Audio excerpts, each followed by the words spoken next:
I stood in the ICU hallway, staring at the photo on my phone. My stepmother Vivienne, champagne glass raised high, laughing, on the deck of a luxury yacht. The timestamp showed it was taken just 2 hours ago. 2 hours after my father flatlined for the third time.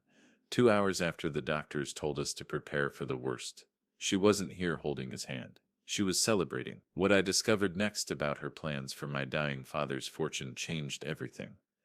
Before I begin this story, can you tell me where in the world you're listening from? My name is Oswin, and I'm 52 years old. For the last 15 years, I've watched my father Lowell slowly disappear into the arms of a woman who never loved him. Vivienne came into our lives when I was 37, just 2 years after my mother died from cancer. She was 35 then, blonde, stunning, and had a way of making my grieving father feel alive again. At first I was grateful. Dad had been drowning in sorrow, barely eating, barely speaking. Vivian brought laughter back to our house on Maple Street. But something always felt wrong. The way she'd touch Dad's arm when talking about money. How she'd steer conversations toward his investments, his properties, his will. My sister Maribel saw it too, but we kept quiet. Dad seemed happy. And after losing Mom, we didn't want to take that away from him. We told ourselves we were being paranoid, that grief was making us see shadows where there were none. We were wrong. The marriage happened fast. 6 months of dating, then a courthouse ceremony with just Vivian's sister as witness. Dad didn't even tell us until afterward. When I asked why the rush, he said Vivian wanted to start their life together immediately. She'd moved into his house before the ink was dry on the marriage certificate, bringing her expensive tastes and her endless shopping trips. Within a year, Dad was paying for her BMW, her spa treatments, her monthly trips to visit friends in California. I worked as a contractor, built houses with my own hands, lived modestly in a ranch home 20 minutes from Dad's place. Maribel taught elementary school and raised 2 kids on a teacher's salary. We weren't wealthy, but we were proud of our work, proud of the values Dad had taught us. Vivian seemed to find our middle-class lives amusing. She'd make little comments about my work clothes, about Maribel's quaint teaching job, about how different we were from her sophisticated circle of friends. Over the years I watched Dad change. The man who taught me to fix engines and swing a hammer started wearing expensive suits. Vivian picked out. The father who used to take us fishing every Saturday morning was suddenly too busy attending charity galas and country club events. He seemed smaller somehow, like he was shrinking into the version of himself that Vivian wanted. When I'd visit, she'd hover nearby, steering conversations away from family memories or Dad's past. She wanted him to exist only in the present she'd created for him. The money started disappearing in subtle ways. Dad mentioned refinancing the house he'd owned outright for 30 years. His investment accounts, which he used to discuss with me during Sunday dinners, became off-limits topics. When I asked about his financial planning, Vivian would interrupt with a laugh, saying I shouldn't worry about such complicated matters. She'd pat my shoulder like I was a child who couldn't understand adult concerns. The condescension burned, but I held my tongue for Dad's sake. Last spring, Dad had a minor heart episode. Nothing serious, the doctor said, but it was a warning. He needed to watch his stress, his diet, his activity level. I expected this news to bring him and Vivian closer together, to make him want to spend more time with family. Instead, she seemed annoyed by his new limitations. She complained about having to cancel their trip to Europe, about missing social events because Dad tired easily. I saw him apologizing to her for being sick, and something cold settled in my chest. 3 weeks ago, on a Tuesday morning that started like any other, my phone rang at 6:30 a.m. It was Dad, and I could barely understand him through his labored breathing. "Oswin," he gasped, "something's wrong. My chest. Can't breathe." I told him to hang up and call 911, that I was on my way. I threw on clothes and drove to his house going 80 miles per hour, my hands shaking on the steering wheel. I kept calling his name when he answered. "Dad, stay with me. The ambulance is coming." I arrived at the same time as the paramedics. Dad was on the kitchen floor, conscious but gray-faced and struggling for air. Vivian stood in the doorway wearing a silk robe, her hair perfectly styled even at this early hour. She seemed more concerned about the EMTs tracking mud through her house than about Dad's condition. I knelt beside him as they worked, held his hand while they started an IV. His eyes found mine, and in them I saw fear I'd never seen before. Not just fear of dying, but fear of something else. Something he couldn't say. The ride to St. Mary's Hospital took 12 minutes that felt like 12 hours. I followed the ambulance in my truck, calling Maribel to tell her what was happening. She promised to meet us there as soon as she got her kids off to school. Vivienne rode in her BMW behind me, and I noticed she stopped at a coffee shop drive-thru on the way. My father was having a massive heart attack and she was ordering her morning latte. In the emergency room we learned the extent of the damage. Dr. A serious woman with kind eyes explained that Dad had suffered what they called a widowmaker heart attack. The main artery supplying blood to his heart was completely blocked. They were taking him into emergency surgery immediately, but the next few hours would be critical. The survival rate for this type of heart attack wasn't encouraging, especially for a 78-year-old man. We should prepare ourselves for any outcome. As they wheeled Dad towards surgery, he managed to grab my wrist with surprising strength. His voice was barely a whisper, but his words were clear. Don't let her. Don't let her. The rest was lost as they rushed him through the double doors. I stood there staring after him, those incomplete words echoing in my mind.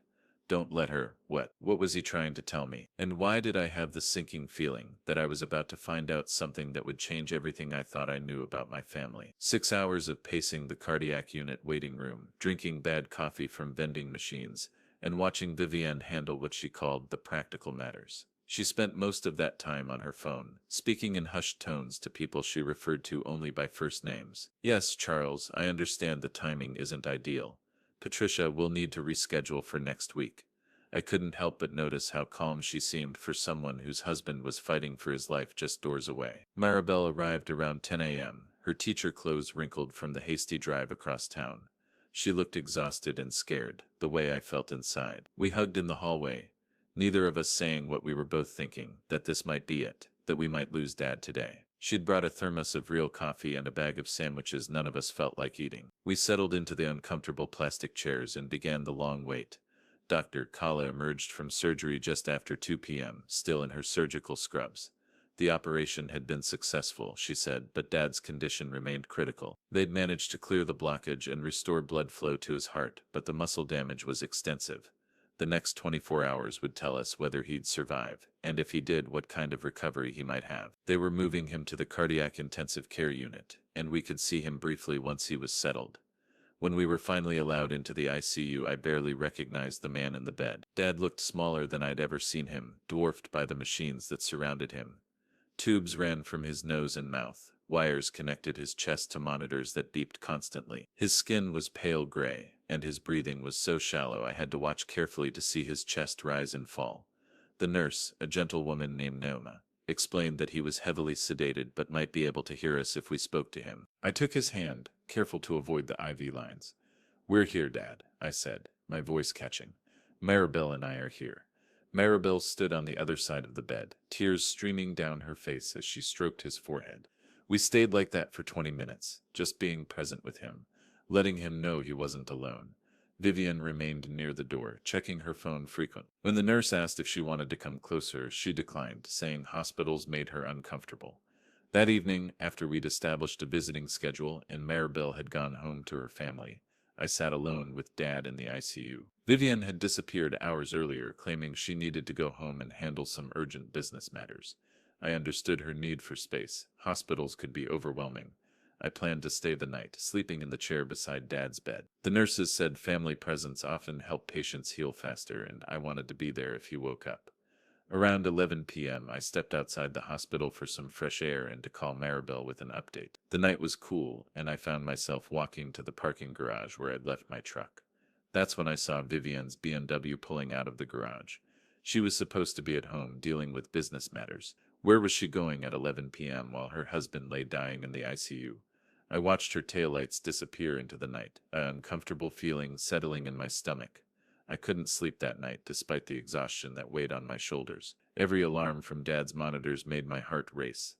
Every time his breathing seemed to pause, I held my own breath until the rhythm returned. The nurses checked on him hourly, adjusting medications, monitoring his vital signs. Neoma brought me a pillow and a thin hospital blanket, and I dozed fitfully in the chair beside his bed.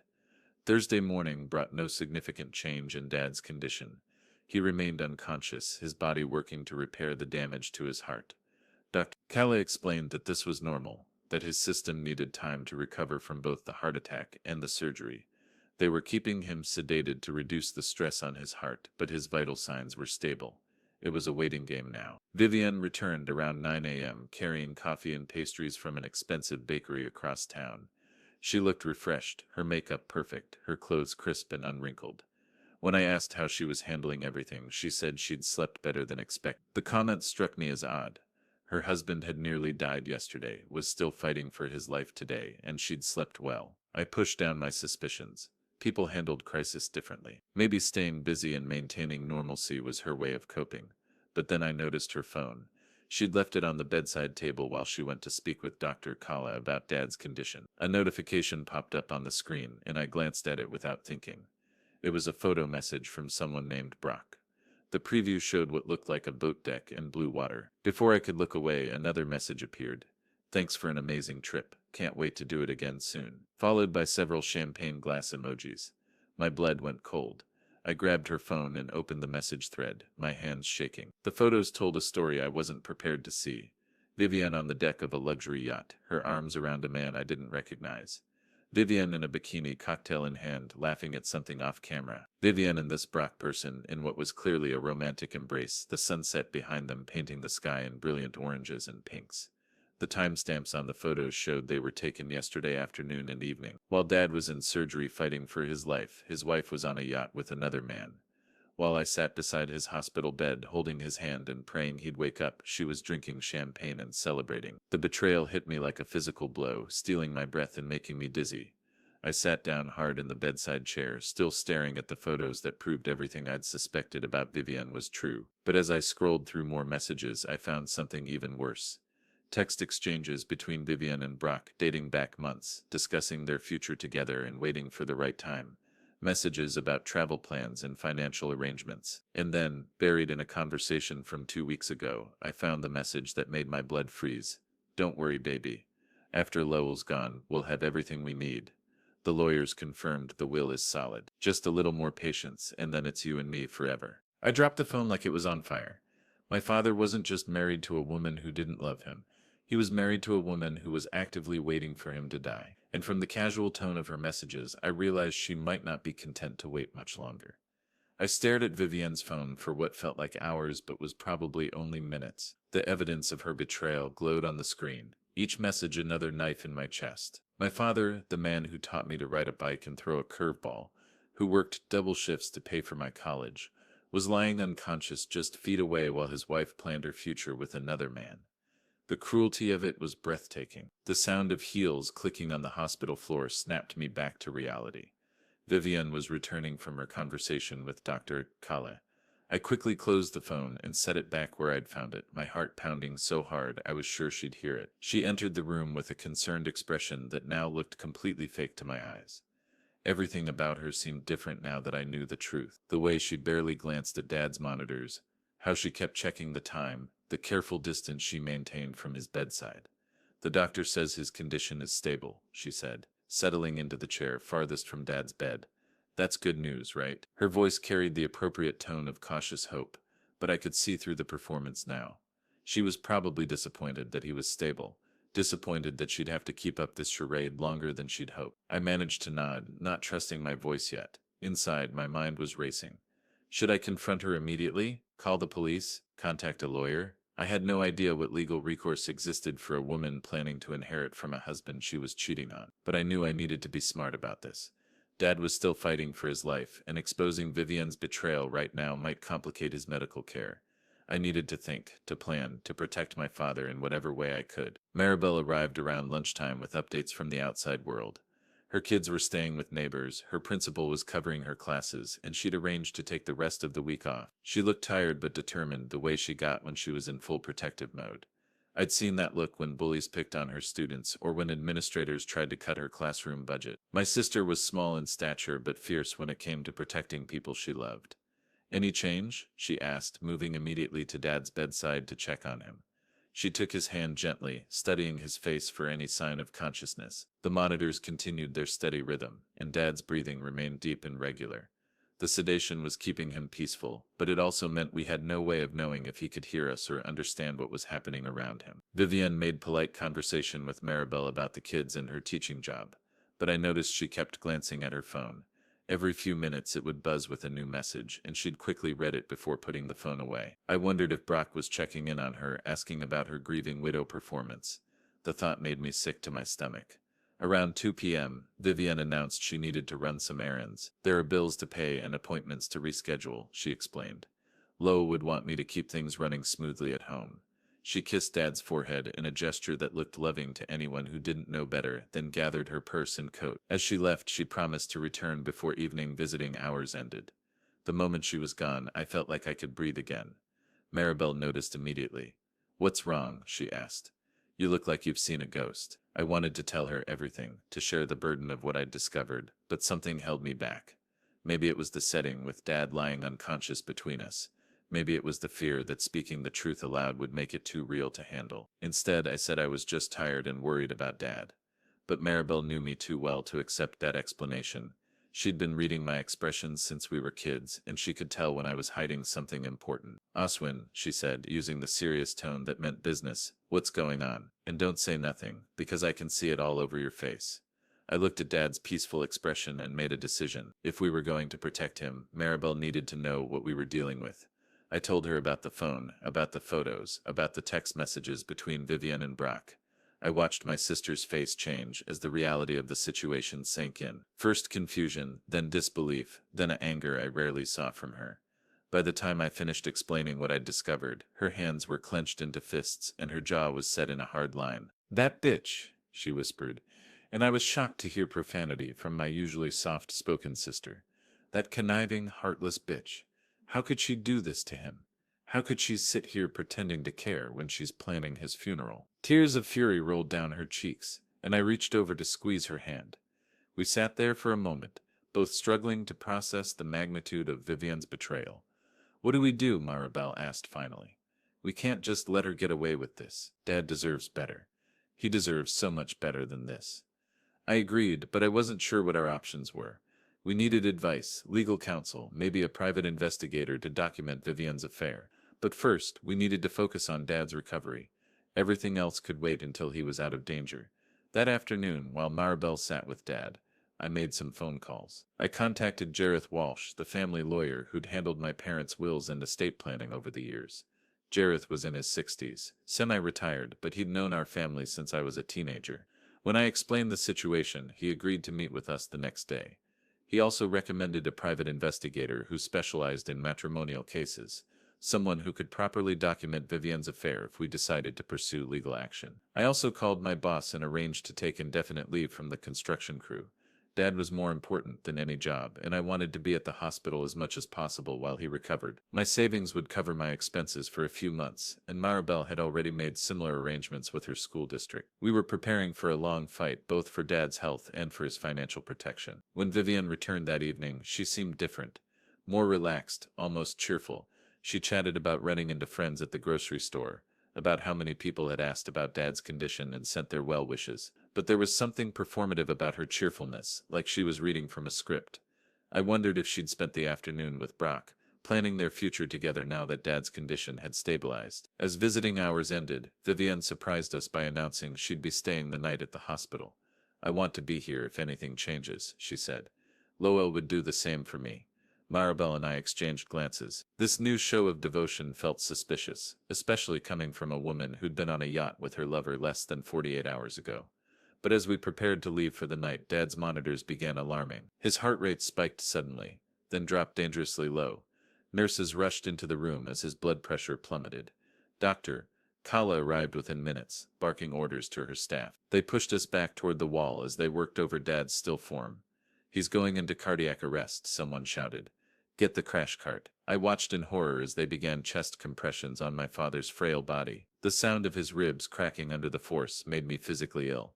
Maribel buried her face in my shoulder, sobbing as the medical team fought to restart Dad's heart. Through it all, I kept one eye on Vivienne. While Maribel and I were falling apart with fear and grief, Vivienne stood calmly against the wall, watching the resuscitation effort with what looked like clinical interest rather than emotional distress. After what felt like forever, the monitor showed a heartbeat again. Dad was alive, but his condition was now much more precarious than before.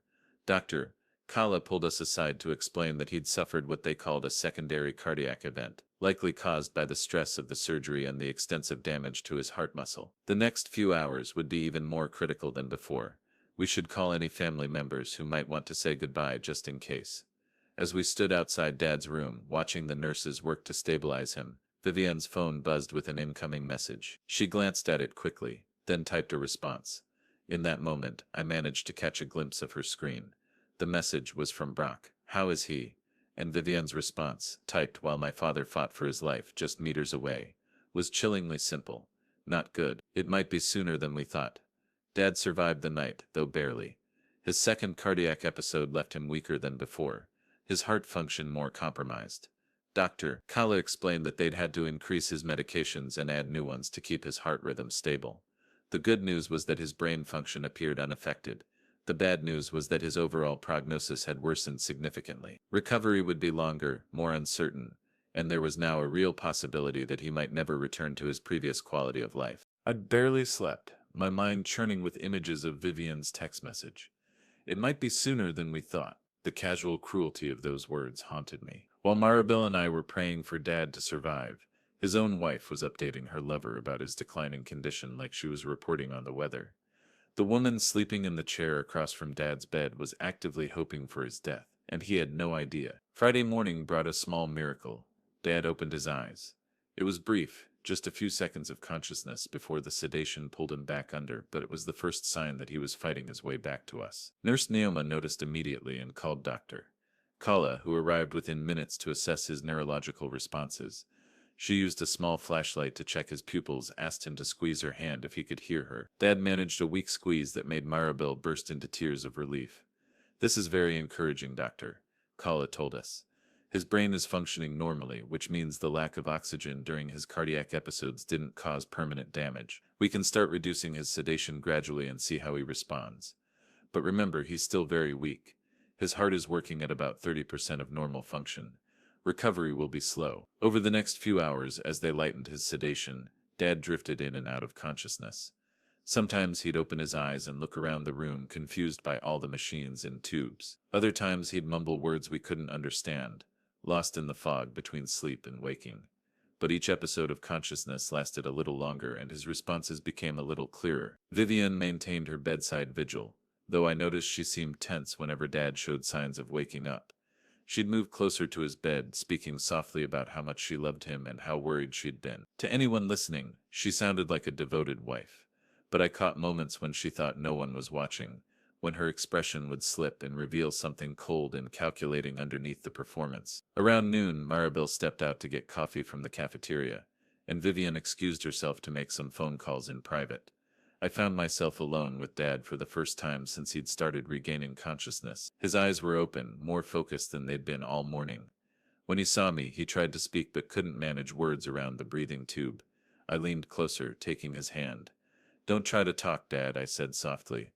"Just rest. You're in the hospital, but you're going to be okay." He squeezed my hand with surprising strength, and I could see in his eyes that he understood where he was and what had happened. But there was something else there too, something that looked like urgency. He was trying to tell me something important. He looked toward the door, then back at me, his eyes wide with what I recognized as fear. Not fear of dying, but fear of something else. Someone else. He tried again to speak, managing only a whisper around the breathing tube. Vivienne. The way he said her name sent chills down my spine. This wasn't a husband asking for his wife. This was a warning. I leaned closer, keeping my voice low. "What about Vivienne, Dad? What are you trying to tell me?" His grip on my hand tightened, and he managed two more words that hit me like a physical blow. Waiting." Then his eyes rolled back and he slipped into unconsciousness again, exhausted by the effort of trying to communicate. "She's waiting." Dad knew, somehow, despite his condition, despite the sedation and the trauma. My father knew that his wife was waiting for him to die. The question was, how much did he know about her plans? Had he discovered her affair? Did he know about her financial maneuvering? And most importantly, what did he expect me to do with this information? When Vivienne returned from her phone calls, she seemed more agitated than before. She kept checking her watch and glancing at Dad's monitors as if she was expecting something to happen. I wondered if Brock was pressuring her about timelines, if their plans had deadlines that Dad's unexpected stability was disrupting. The thought that she might be considering ways to speed up his decline made my blood run cold. Jareth Walsh arrived that afternoon, dressed in his usual crisp suit despite being officially retired. He was tall and distinguished, with silver hair and sharp eyes that missed nothing. Jareth had been handling legal matters for our family since before I was born, and I trusted him implicitly. When I'd called him about the situation, he'd agreed to come to the hospital rather than wait for us to visit his office. We met in a small conference room down the hall from the ICU. I'd asked Vivian to stay with Dad while we discussed some business matters that needed attention while Dad was incapacitated. She'd agreed readily, probably glad to have us out of the room so she could text Brock without worrying about being observed. Jareth listened carefully as I explained everything I discovered about Vivian's affair and her plans for Dad's estate. He took notes in his precise handwriting, asking clarifying questions about dates and specific messages I'd seen. When I finished, he sat back in his chair and studied me with the expression I remembered from my childhood, when he was trying to determine if I was telling the complete truth about some mischief. "This is serious, Oswald," he said finally. "If what you're telling me is accurate, Vivian may be guilty of several criminal offenses, not just adultery. Planning to benefit from someone's death while actively hoping for that death crosses legal lines that could result in serious charges. But we need solid evidence, not just text messages you glimpsed on her phone." He explained that we'd need documentation of her affair, proof of any financial impropriety, and evidence of her intentions regarding Dad's death and estate. He gave me the contact information for Cassidy Reeves, the private investigator he'd recommended. Cassidy specialized in matrimonial cases and had experience gathering evidence that would hold up in court. If we were going to protect Dad and his estate, we needed to build a solid case against Vivian. "There's another concern," Jareth continued, his expression grave. "If Vivian realizes you've discovered her plans, she might accelerate her timeline. People who are desperate and cornered sometimes do desperate things. Your father is in an extremely vulnerable position right now. We need to be very careful about how we proceed." As we walked back toward the ICU, Jareth pulled me aside one more time. "Oswin, I need you to understand something. What you're describing sounds like a woman who's been planning this for a long time. The financial arrangements, the secret relationship, the careful positioning herself to inherit everything. This isn't a crime of passion. This is calculated, premeditated exploitation of a vulnerable elderly man. People capable of this level of deception and manipulation are often capable of much worse." His words echoed in my mind as we returned to Dad's room. Vivian looked up from her phone when we entered, her smile bright and innocent. "How did your meeting go?" she asked. "I hope everything with the business can wait until Lowell is feeling better." I managed to nod and mumble something about routine matters that Jareth was handling for us. But as I looked at my stepmother sitting beside my father's hospital bed and texting with her lover, I realized Jareth was right. This wasn't just about adultery or even financial fraud. This was about a woman who had systematically positioned herself to profit from an elderly man's death. And if she thought we were getting too close to discovering her plans, there was no telling what she might do to protect them. That evening, as Dad slipped in and out of consciousness, he managed to grab my wrist during one of his lucid moments. His voice was barely audible, but his words were crystal clear. "Don't trust." Then he looked directly at Vivian, who was standing at the foot of his bed, and I saw something I'd never seen in my father's eyes before. Pure, undiluted fear of the woman he'd married. Saturday morning arrived with Dad showing more sustained consciousness than he'd had since the heart attack. Dr. Ka reduced his sedation further and removed the breathing tube, replacing it with a simple oxygen mask. For the first time in 4 days, we could have real conversations with him, though his voice was weak and he tired easily.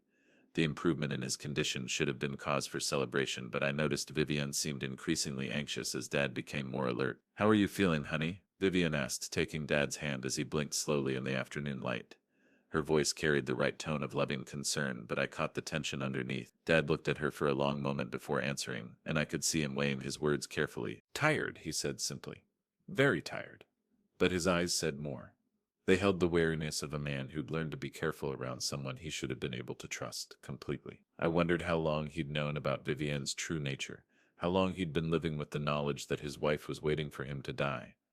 While Vivian stepped out to take another of her mysterious phone calls, I had a few minutes alone with Dad. Maribel was in the cafeteria getting lunch, and the nurses were busy with other patients.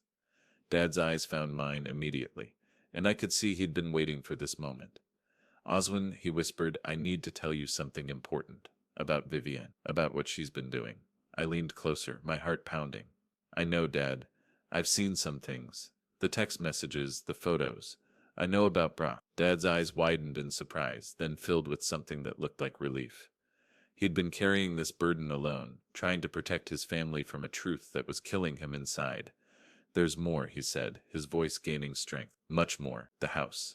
She made me refinance it, said we needed the money for improvements for travel, but the money went into accounts I can't access. My investment portfolio, she convinced me to make her a co-signer, said it was for convenience in case something happened to me." His words came out in a rush, as if he was afraid he'd lose consciousness again before getting it all out. The picture was becoming clearer and more disturbing. Vivian hadn't just been planning to inherit Dad's wealth after his death. She'd been systematically transferring his assets while he was alive. The refinanced house, the co-signed accounts, the financial convenience arrangements. It was a carefully orchestrated theft disguised as marital financial planning. "I found out about Brock 3 months ago," Dad continued, his voice barely audible. "Saw them together at the marina when I was supposed to be at the doctor. I hired a private investigator, got photos, documented everything. But then I started having chest pains and I was afraid. Afraid if I confronted her." He trailed off, but I understood. He'd been afraid that the stress of confrontation might trigger the heart attack that eventually came anyway. "Where are the documents, Dad? The private investigator's report, the evidence?" I asked urgently. I could hear footsteps in the hallway and knew Vivian would return soon. Dad's eyes flicked toward the window, then back to me. "Safety deposit box," he whispered. "First National Bank on Cedar Street. The key is in my tool shed, hidden in the old coffee can behind the paint thinner. Box number 247. Vivian's voice in the hallway sent Dad's eyes wide with alarm. He gripped my arm with surprising strength. "She can't know," he said urgently. "If she finds out I know, if she realizes you know. Promise me you'll be careful, Oswin. Promise me you'll protect yourself and Maribel. This woman is dangerous. More dangerous than you realize." I managed to nod just as Vivian entered the room, her phone tucked away and her concerned wife expression back in place. "How's our patient doing?" she asked brightly. Dad released my arm and settled back against his pillows, suddenly looking exhausted again. The effort of revealing the truth had drained what little energy he'd regained. "Better," Dad said carefully. "Oswin was just telling me about work, keeping my mind off things." Vivian smiled and moved to adjust his blankets, the picture of a caring wife. But I caught the way her eyes flicked between Dad and me as if she was trying to gauge what we'd been discussing. The paranoia of someone with secrets to hide. That afternoon, while Maribel stayed with Dad and Vivian went home to check on things, I drove to Dad's house on Maple Street. I still had a key from years of helping with maintenance and repairs, and I knew Vivian's schedule well enough to be confident she wouldn't return unexpectedly. The house felt different now that I knew the truth about its occupant. The expensive decorations and furniture that had once seemed like signs of Dad's happiness now looked like evidence of financial exploitation. The tool shed behind the house was exactly as I remembered it from childhood. Dad had always been meticulous about organizing his tools and supplies, and the old Folgers coffee can sat exactly where he'd described, hidden behind a row of paint cans on a high shelf. My hands shook as I reached for it, afraid of what I might find inside. The key was there, small and brass, with First National 24/7 written on a piece of masking tape attached to the keyring. The drive to the bank seemed to take forever, though it was only 10 minutes from Dad's house. I'd called ahead and spoken with the manager, explaining that I had medical power of attorney for my father and needed to access his safety deposit box. The paperwork was straightforward, but my hands were sweating as I followed the bank employee into the vault area. Box 24/7 was smaller than I'd expected, but it contained more than enough to confirm my worst fears about Vivienne. The private investigator's report was comprehensive and devastating. Dozens of photographs showed Vivienne and Brock together in intimate situations dating back over a year.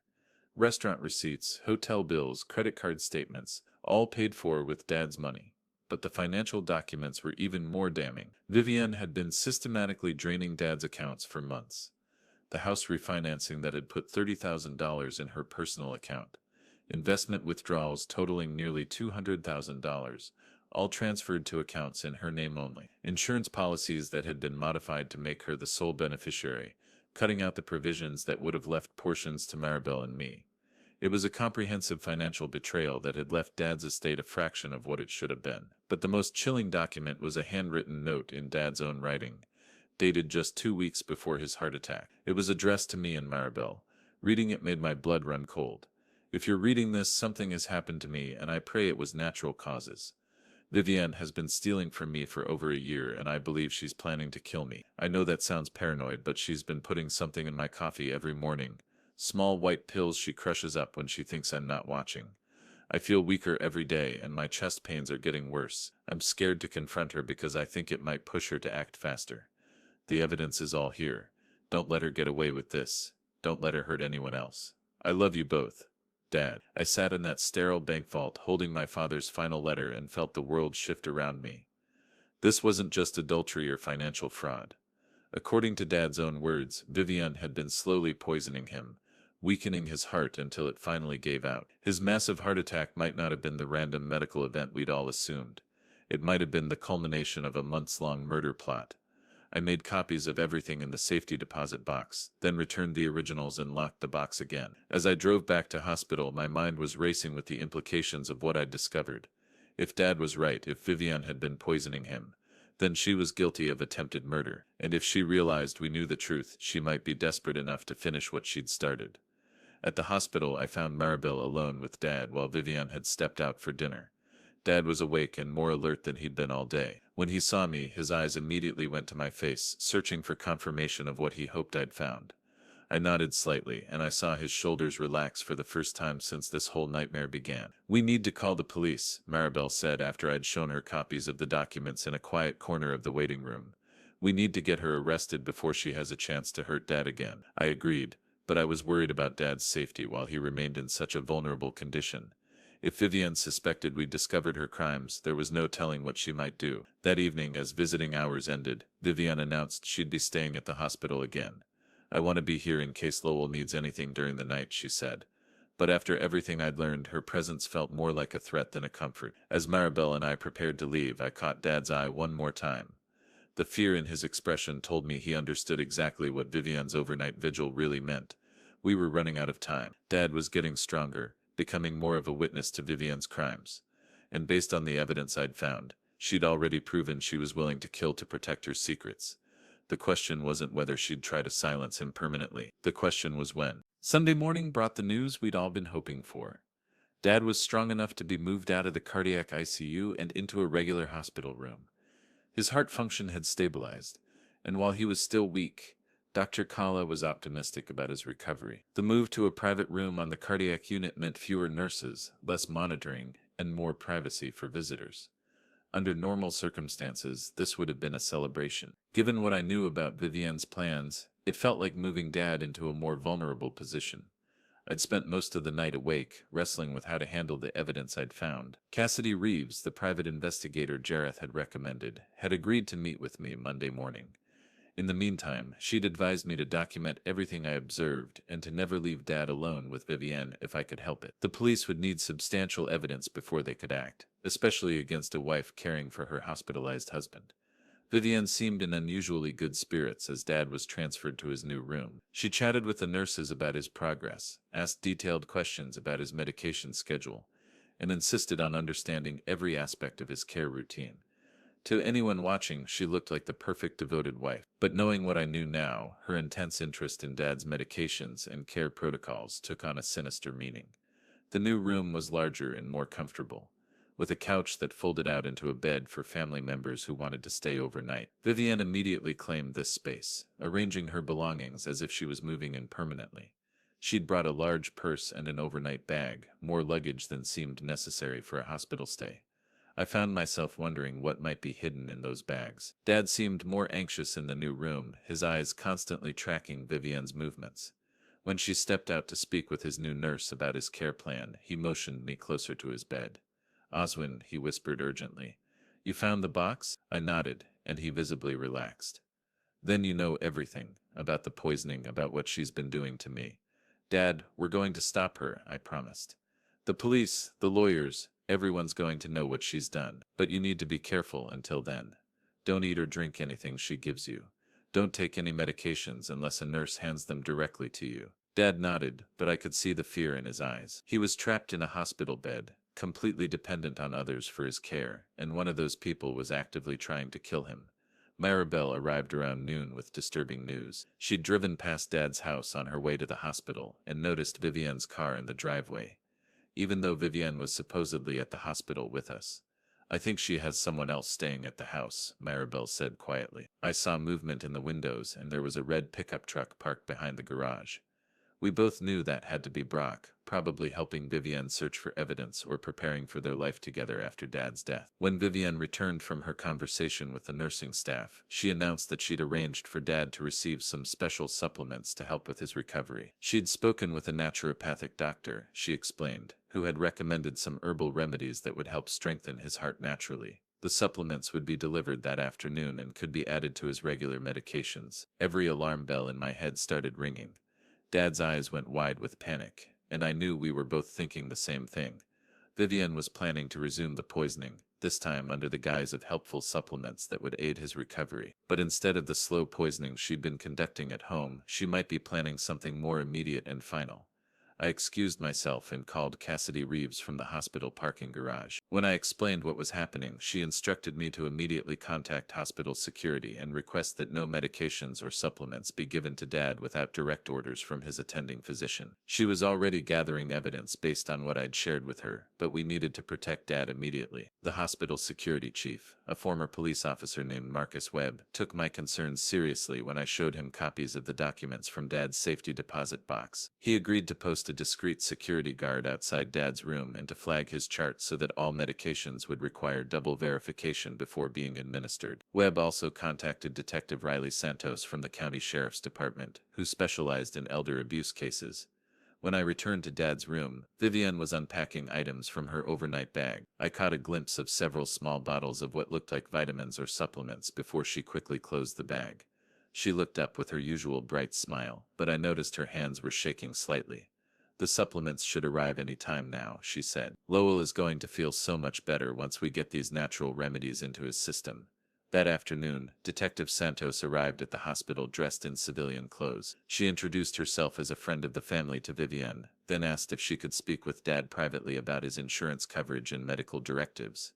Vivienne seemed reluctant to leave the room, but couldn't object without seeming suspicious. As soon as she left to get coffee, Detective Santos showed Dad her badge and quickly explained why she was there. Dad's statement to the detective was heartbreaking and terrifying. He described months of feeling increasingly weak after drinking coffee. Vivienne prepared for him. He'd noticed a bitter aftertaste that hadn't been there before, and had started feeling dizzy and short of breath within an hour of drinking it. When he'd mentioned these symptoms to Vivienne, she'd suggested he was just getting older and needed to see a cardiologist. She wanted me to increase my life insurance. Dad told Detective Santos in a voice barely above a whisper. Said we should make sure I was adequately covered in case something happened to me. She filled out all the paperwork, said she was just trying to take care of business matters so I wouldn't have to worry about them. I signed everything because I trusted her. The detective took detailed notes and explained that the investigation would need to proceed carefully.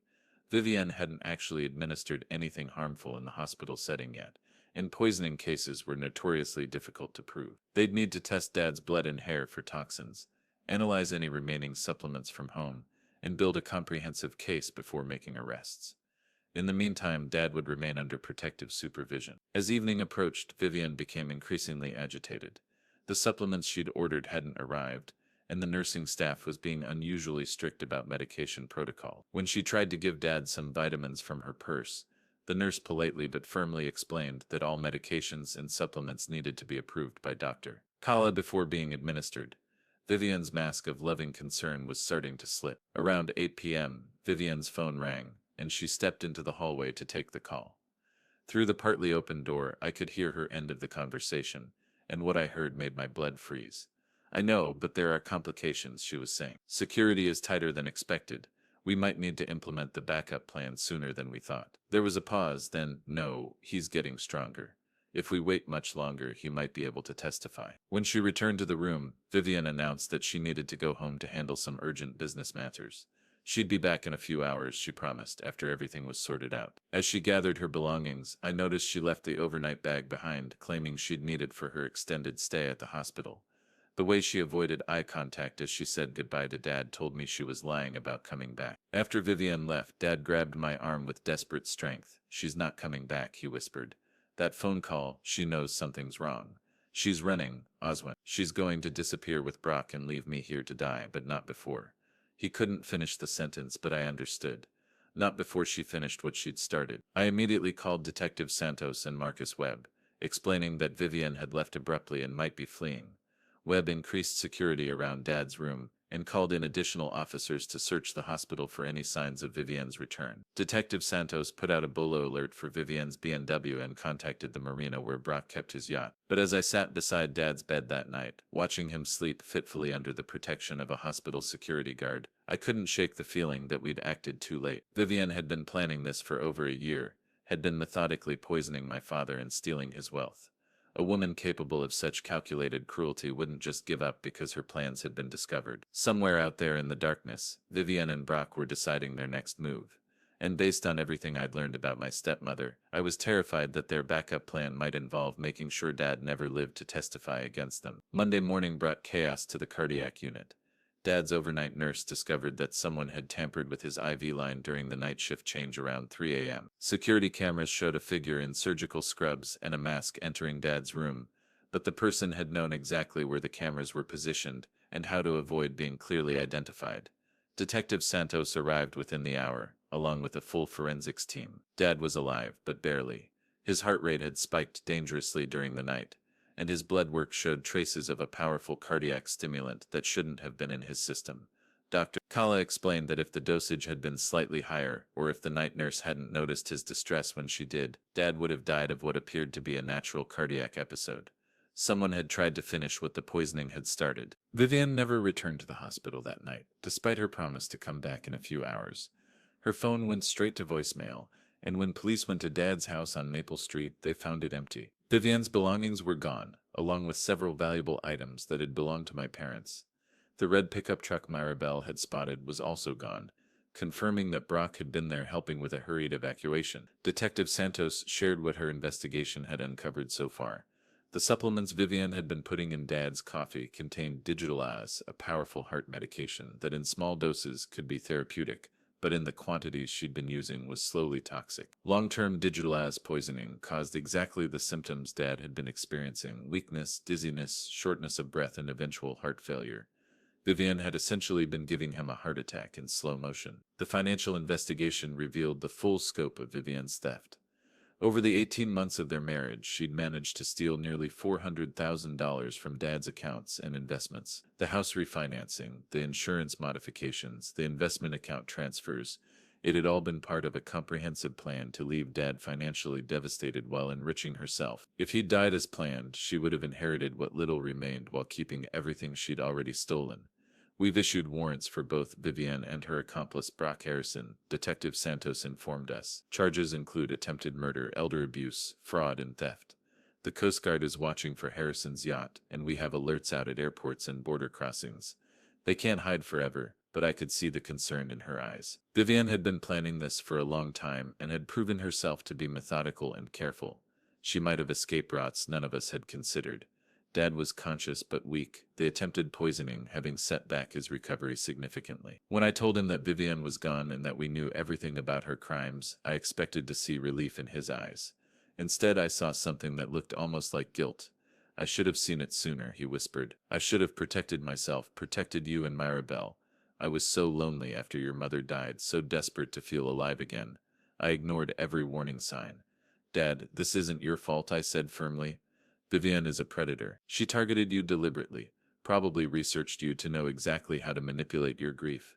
You're the victim here, not the perpetrator. But I could see that Dad was carrying the burden of shame that many abuse victims feel, the self-blame that comes from realizing how completely you've been manipulated by someone you trusted. Mirabelle arrived that afternoon with updates from the outside world. The story had broken in the local newspaper, and reporters were calling the hospital trying to get comments about the Black Widow case. Social media was buzzing with speculation about Vivian's whereabouts and whether there might be other victims. The attention was unwelcome but might help in the search for the fugitives. That evening, as I sat beside Dad's bed reading to him from the newspaper, his phone rang.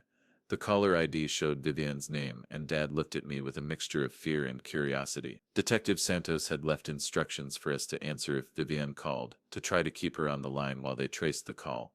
With shaking hands, Dad accepted the phone and put it on speaker. "Hello, Lowell." Vivian's voice sounded different than I'd ever heard it.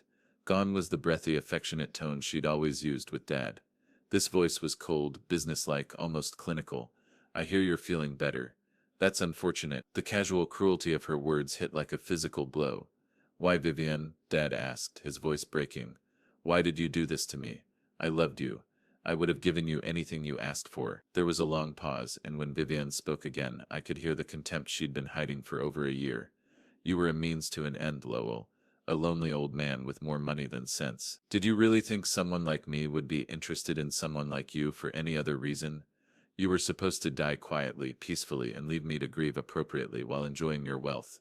But you had to get suspicious, had to start asking questions. Dad's face crumpled as the woman he'd married revealed her true nature. But I could also see anger building alongside the hurt, a righteous fury at being betrayed so completely. What about the marriage vows, Vivian? What about the promises you made? He asked. Vivian laughed, a sound devoid of any warmth or humanity. Those were just words, Lowell. Tools to get what I needed. Brock and I have been together for 3 years.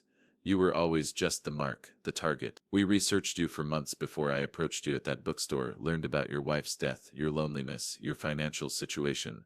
Everything about our relationship was calculated. The admission that their entire romance had been a setup, that even their first meeting had been orchestrated, seemed to break something inside Dad.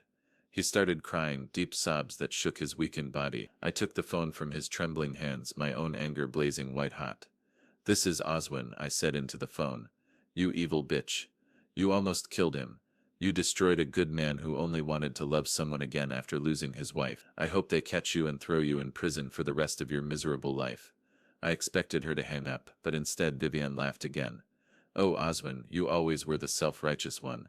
Did you really think this was over? Did you think we'd just run away and hide forever? Brock and I have invested too much time and effort in this to walk away empty-handed. Your father is going to die, one way or another. And when he does, his loving widow will inherit everything, just as planned." The line went dead, leaving us staring at each other in horror. Vivian hadn't called to confess or apologize. She'd called to deliver a threat. Despite being fugitives, despite having their plans exposed, she and Brock weren't giving up. They were still planning to kill Dad and somehow claim his estate afterward. Detective Santos arrived within minutes of being called, bringing a team of federal marshals with her. The call had been traced to a cell tower near the Canadian border, suggesting Vivian and Brock were trying to flee the country. But her threat suggested they might return to finish what they'd started. Dad would need protection not just while he recovered, but possibly for the rest of his life. As I sat in the hospital room that night, watching Dad sleep under the watchful eyes of 2 federal marshals, I realized this nightmare was far from over. Somewhere in the darkness, a woman who had spent over a year slowly poisoning my father was planning her next move. And based on everything she'd already proven herself capable of, I knew she wouldn't hesitate to kill anyone who stood between her and the fortune she felt she deserved. The scariest part was that Vivian was smart, patient, and absolutely ruthless. She'd fooled Dad for over a year, fooled me and Maribel, fooled doctors and lawyers and bank officers. A woman that good at deception and manipulation wouldn't just give up because her first plan had failed. She'd adapt, improvise, and try again. The only question was when and how she'd strike next. 3 weeks later, the call came at dawn. Detective Santos's voice was tight with exhaustion but tinged with satisfaction. "We got them," she said simply. "Vivian Morrison and Brock Harrison are in custody. It's over, Oswin. Your father is safe." The arrest had happened at a border crossing in North Dakota, where Vivian and Brock had been trying to cross into Canada using fake identification. They'd been living in a motel outside Fargo, apparently planning to wait until the heat died down before making their escape. What they hadn't counted on was Vivian's own arrogance. She'd used a credit card to pay for gas, a credit card that was being monitored by federal authorities.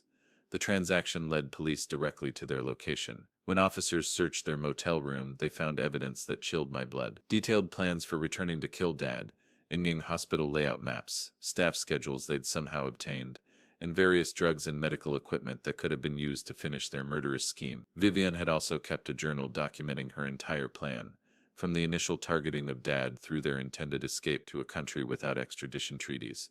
Her own words would provide the prosecution with everything they needed to ensure she never saw freedom again. Dad had been transferred to a private rehabilitation facility where he could recover under continued security protection.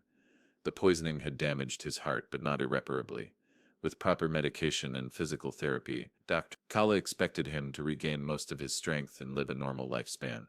The emotional healing would take longer, but Dad had already shown remarkable resilience in facing the truth about Vivian's betrayal. The financial investigation had recovered most of the stolen money. Vivian had been systematic in her theft, but she'd also been greedy enough to leave clear paper trails. The refinanced mortgage could be reversed, the transferred investments recovered, and the insurance policies restored to their original beneficiaries. Dad would be financially comfortable, though not as wealthy as he'd been before meeting Vivienne. More importantly, he'd be alive to enjoy whatever years he had left.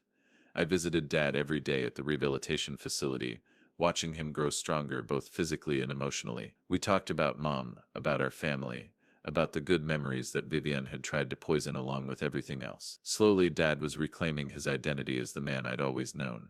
Kind, generous, trusting, but now tempered with a hard-earned wisdom about the capacity for human cruelty. I keep thinking about what she said, Dad told me one afternoon as we sat in the facility's garden, about researching me, planning everything from the beginning. Part of me wonders if any of it was real, if there was ever a moment when she felt something genuine for me. I could see the struggle in his eyes, the need to believe that some part of their relationship had been authentic. Dad, does it matter? I asked gently. Whether it was real for her doesn't change how real it was for you. You loved someone. You opened your heart after tremendous loss. You took a chance on happiness again. That's not something to be ashamed of. That's something to be proud of, even if the person didn't deserve your love. Maribel and I had grown closer through this ordeal, bound together by the shared experience of nearly losing our father to a predator who'd lived in our midst. We'd both learned hard lessons about trust and vigilance, about the signs we should have recognized earlier. But we'd also learned about our own strength and determination to protect the people we loved. The trial began 6 months later, drawing national attention as the Black Widow case that had captivated social media. Vivienne had hired expensive lawyers who tried to paint her as a victim of Brock's manipulation, claiming she'd been coerced into the scheme. But her own journal entries contradicted this defense, revealing her as the architect of the plan rather than a reluctant participant. Dad testified via video link from the rehabilitation facility, his voice steady as he described the months of being slowly poisoned by someone he loved. The jury listened in stunned silence as he recounted his symptoms, his growing weakness, his eventual realization that his wife was trying to kill him. When the prosecutor asked if he'd forgiven Vivienne, Dad paused for a long moment before answering. I forgive her for my own peace of mind, he said quietly. But forgiveness doesn't mean there shouldn't be consequences. What she did to me, she would have done to other vulnerable people if she hadn't been stopped. Justice isn't about revenge. It's about protection. Protecting me, protecting future victims, protecting the basic trust that makes society possible. The verdict came back after just 4 hours of deliberation. Guilty on all counts: attempted murder, elder abuse, fraud, theft, and conspiracy. Vivienne was sentenced to 25 years to life, with no possibility of parole for 15 years. Brock received 20 years for his role in the conspiracy. At 63 years old, Vivienne would be nearly 80 before she could even be considered for parole. Justice had been served, though it could never fully repair the damage she'd done. Dad moved back to his house on Maple Street, but not before we'd had it professionally cleaned and redecorated. Too many memories of Vivienne lingered in the old decor, and Dad needed a fresh start in familiar surroundings. Maribel and I took turns visiting regularly, not because we didn't trust his judgment anymore, but because we'd learned the value of staying connected, of being present in each other's lives. A year later, Dad met Margaret at a grief support group for widowed seniors. She'd lost her husband to cancer 3 years earlier and understood the complex emotions of learning to love again after loss. Their relationship developed slowly, carefully, with complete transparency about their histories and their fears. Margaret knew about Vivienne, about what Dad had survived, and she respected the wariness that came with that experience. I was skeptical at first, unable to shake my protective instincts after what Vivienne had done to our family. But Margaret was different in every way that mattered. She was financially independent, having built a successful business before retirement. She was integrated into the community, with long-time friendships and family connections that vouched for her character. Most importantly, she didn't try to change Dad or isolate him from his family. Instead, she embraced us all, understanding that Dad's children and grandchildren were part of the package. When Dad asked for my blessing before proposing to Margaret, I realized how much we'd all healed from the nightmare Vivienne had put us through. We'd learned to trust again, but with wisdom rather than naivety. We'd learned to recognize red flags while still believing in the possibility of genuine love. We'd learned that survival isn't just about staying alive. It's about reclaiming the capacity for joy, hope, and connection despite having been betrayed. The wedding was small and beautiful, held in the same church where my parents had been married 45 years earlier.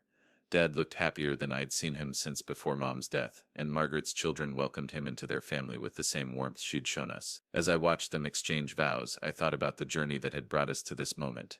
The near loss of Dad, the discovery of evil in someone we'd trusted, the fight for justice, and ultimately the triumph of love over deception. Vivian had tried to destroy my father with lies, theft, and poison. But in the end, she'd only revealed the strength of the family bonds she'd attempted to sever and the resilience of a man who refused to let betrayal define the rest of his life. Dad was alive, surrounded by people who truly loved him, and building a future based on honesty rather than manipulation. Sometimes justice comes with a badge and handcuffs. Sometimes it comes with the simple act of surviving, healing, and choosing to love again despite having every reason to close your heart forever. As I watched my father dance with his new wife at their wedding reception, I knew we'd achieved both kinds of justice, and that knowledge was worth more than any fortune Vivian could have stolen.